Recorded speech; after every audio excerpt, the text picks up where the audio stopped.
All right, this is problem 7.2.5, and they ask us to find f of -1 for this graph, and then also to identify the domain. Okay, so f of -1, this is function notation, and when we have a value inserted there, it's actually an x value. So this is actually saying x is equal to 1, and we want to know what is the y. So in other words, what is y equal to when x is -1? So if we go to -1 on our graph, that's right here, and if we go down and look at the ordered pair point where -1 is existing for the x, that's actually down here at y equals -1. So f of -1 here is actually equal to -1. This is another way for representing an ordered pair point. So another way of asking that question would be -1 what, essentially. And if we look on our graph, you find that ordered pair point because this point right here is -1, -1. Okay, so that's how we're answering that question. And then for this portion, what is the domain? And remember, domain refers to x values. So we're actually looking at the x-axis, and we're looking at how our graph is moving and what values do we have for our graph along the x.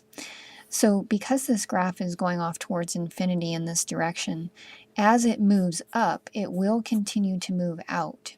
And so there is actually no restriction on the domain in this direction.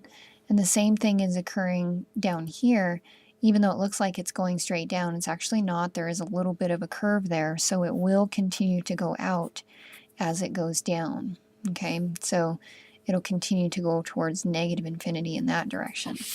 So if we're going to list the domain here in set notation, the domain would be x such that x is an element of the real numbers.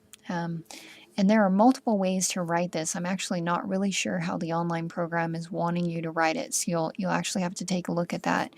The other way to write this, another way, is x such that x is a real number, so to actually write that out in words.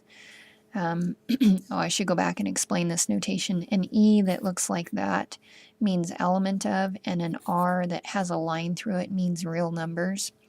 So this just says x such that x is an element of the reals. This is x such that x is a real number. These are saying the same thing. Sometimes our book just actually writes it out and just says, doesn't write it in set notation and just writes it as all real numbers. Okay, so you'll need to look at how the online program wants this represented. But for me, on any exams that you're going to take, anything that communicates it correctly is fine with me. Okay, so that's it for this problem.